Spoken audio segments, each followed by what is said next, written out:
సుప్రీంకోర్టులో పెండింగ్లో ఉన్న నేపథ్యంలో మెయిన్స్ వాల్యుయేషన్ జరిగిన తీరు పట్ల అభ్యర్థులు అభ్యంతరం వ్యక్తం చేస్తున్నారు. దీని మీద మనతో మాట్లాడేందుకు జీ తెలుగు స్టూడియోలో ప్రస్తుతం మనతో పాటు ప్రసన్న హరికృష్ణ గారు మన ఎమ్మెల్సీగా పోటీ చేశారు కరీంనగర్, ఆదిలాబాద్, నిజామాబాద్, మెదక్ గ్రాడ్యుయేట్ కాన్స్టిట్యున్సీ నుంచి. ఆ తర్వాత తెలంగాణ విఠల్, తెలంగాణ ఉద్యమకారుడు, అందరికీ తెలిసిన వ్యక్తి మనతో పాటు ఉన్నారు. ముందుగా ప్రసన్న హరికృష్ణ గారితో మొదలు పెడదాం. ప్రసన్న హరికృష్ణ గారు, first of all congratulations. Thank you అండి. Thank you. చాలా ఏ పార్టీ మద్దతు లేకుండా, అంటే బీఎస్పీ అభ్యర్థిగా పోటీ చేశారు, బట్ ప్రధాన రాజకీయ పార్టీల అభ్యర్థులు లేకుండా వాళ్ళందరినీ గడగడలాడిచ్చారు. దాదాపు 63,000 ఫస్ట్ ప్రయారిటీ ఓట్లు తెచ్చుకున్నారు. సో అదే విజయం అంటాను నేను, నైతిక విజయం మీదే అని చెప్తాను. సో ఎస్, గ్రూప్ 1 గురించి మీరు లాస్ట్ 2 daysగా ప్రెస్ కాన్ఫరెన్సెస్ చూస్తున్నారు. సో ఏంటి అభ్యంతరం? అంటే ఇప్పుడు గ్రూప్ 1 ఎగ్జామ్ మనకైతే తెలుసు 2011లో జరిగింది. 13 సంవత్సరాలుగా జరగలేదు తెలంగాణ రాష్ట్రంలో ఫస్ట్ గ్రూప్ 1 ఎగ్జామ్. నిజానికి సివిల్స్ ఎగ్జామ్ ప్రతి సంవత్సరం యూపీఎస్సీ పెడుతూనే ఉంటుంది. బట్ ఇప్పుడు వచ్చిన ఆబ్జెక్షన్ ఏంటి? ఇప్పుడు మీరు రేజ్ చేస్తున్న ఆబ్జెక్షన్ ప్రధానంగా అంటే 2011 అంటే లాస్ట్ మనకు నోటిఫికేషన్ వచ్చినటువంటి, ఈ నోటిఫికేషన్ కాకుండా 2011లో నోటిఫికేషన్ వచ్చింది. అంటే తెలంగాణ రాష్ట్రం ఏర్పాటైన తర్వాత 2022లో అంటే 11 years తర్వాత కొత్త గ్రూప్ 1 నోటిఫికేషన్ లాస్ట్ గవర్నమెంట్ ఇచ్చింది. అంటే కొన్ని సంవత్సరాల నుంచి 5-6 సంవత్సరాలు, ఈవెన్ 10 సంవత్సరాల నుంచి కూడా గ్రూప్ 1 కొట్టాలి, యూనిఫామ్ పోస్ట్ కావచ్చు, ఆడియో పోస్ట్ కావచ్చు, డిఫరెంట్ కైండ్స్ ఆఫ్ పోస్టులకు సంబంధించి మేము సాధించాలి గ్రూప్ 1, ఎందుకంటే అత్యున్నతమైనటువంటి ఉద్యోగం రాష్ట్ర స్థాయిలో కాబట్టి. సో అది సాధించాలి అనేటువంటి ఉద్దేశంతో వాళ్ళందరూ కూడా చాలా మంది ప్రిపేర్ అయి ఉన్నారు. మరి ఈ కాంటెక్స్ లోపల 2022లో వచ్చినటువంటి నోటిఫికేషన్ 2 సార్లు రద్దయినటువంటి విషయం అందరికీ తెలిసింది.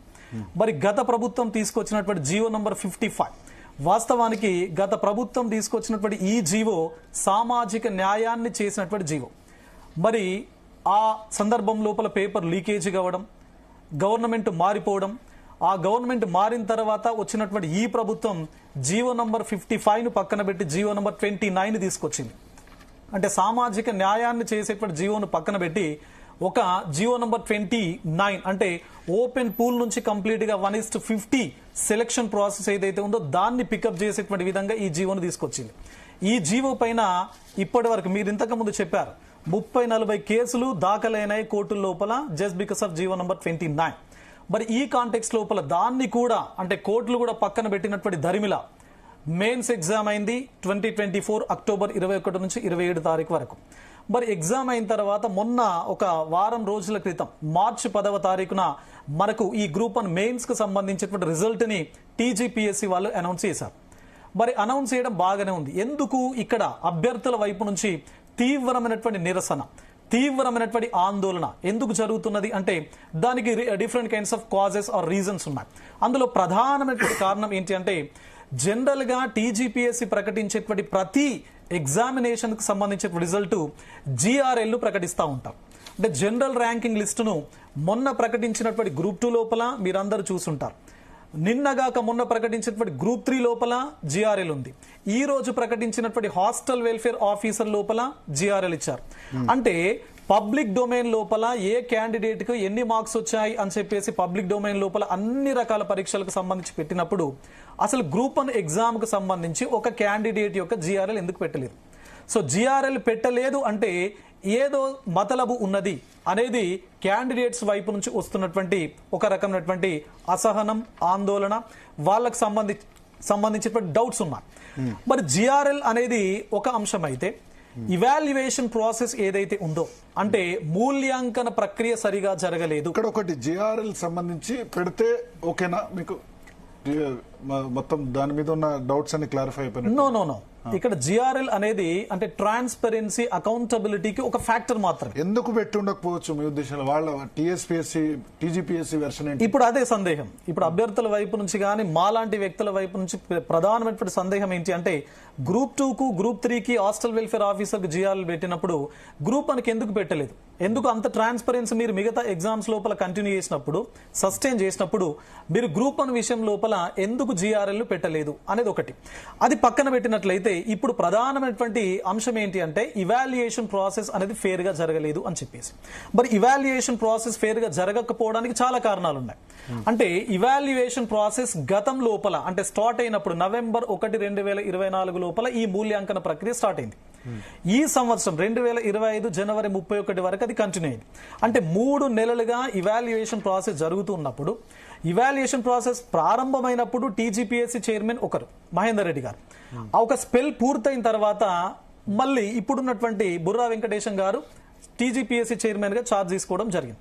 అంటే చైర్మన్ మారినప్పుడు వాళ్ళు ఇచ్చేటువంటి ఇన్స్ట్రక్షన్స్ కూడా మారుతూ ఉంటాయి.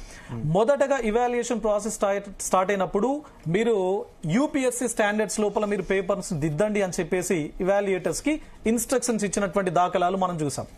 మరి అలాంటి స్టాండర్డ్స్ లోపల స్టాండర్డ్ అంటే కొంచెం స్ట్రిక్ట్ వాల్యుయేషన్ లో 3 నుంచి 7 మార్కులు మాత్రమే మీరు ప్రతి క్వశ్చన్ కి వేయండి అని చెప్పేసి చెప్పినట్టుగా మనకు తెలుసు. అవుట్ ఆఫ్ 10 మార్క్స్ అంటే ఈచ్ క్వశ్చన్ క్యారీస్ 10 మార్క్స్ కాబట్టి అంతే అంటే ఆ ఇన్స్ట్రక్షన్స్ ఇచ్చారు. అట్లా ఇవ్వడం వల్ల ఫస్ట్ స్పెల్ లోపల చాలా మందికి తక్కువ మార్కులు వచ్చాయి. తక్కువ మార్కులు వచ్చిన తర్వాత చైర్మన్ మారారు. మారిన తర్వాత ఒకవేళ అంటే మనం ఏదైతే మినిమం క్వాలిఫైయింగ్ మార్క్ ఏదైతే ఉందో, ఫర్ ఎగ్జాంపుల్ ఎస్సీ ఎస్టీస్ కి 30%, బీసీస్ కి 35% అండ్ ఓసీకి 40% మార్క్స్ కనుక దాటకపోతే ఉన్నటువంటి పోస్టులు బ్యాక్లాగ్ లో పడే అవకాశం ఉంది అని చెప్పేసి కొంత లిబరల్ గా మీరు ఇవాల్యుయేషన్ ప్రాసెస్ చేయండి అని చెప్పేసి తర్వాత ఇన్స్ట్రక్షన్స్ అందినట్టుగా తెలుస్తున్నారు. ఇది ఒకవైపు అయితే అంటే ఇక్కడ ఒక పేపర్ ను 2 సార్లు ఇవాల్యుయేషన్ చేసి యావరేజ్ మార్క్స్ ఇస్తారు. అయితే ఇవాల్యుయేషన్ ప్రాసెస్ చేసేటప్పుడు జనరల్ గా ప్రతి ఇవాల్యుయేటర్ కి బ్లూ ప్రింట్ ఇస్తారు. మరి బ్లూ ప్రింట్ ఇచ్చేటప్పుడు ఆ బ్లూ ప్రింట్ లోపల ఎన్ని పాయింట్స్ ఉన్నాయి, ఆ పాయింట్స్ కు సంబంధించినటువంటి సైంటిఫిక్ యాటిట్యూడ్ ఏంటి, అసలు శాస్త్రీయత ఏంటి, అంటే ఎక్కడి నుంచి ఏ సోర్సెస్ నుంచి మీరు ఆ పాయింట్స్ తీసుకొని బ్లూ ప్రింట్ తయారు చేసి ఇవాల్యుయేటర్స్ కి ఇచ్చారు.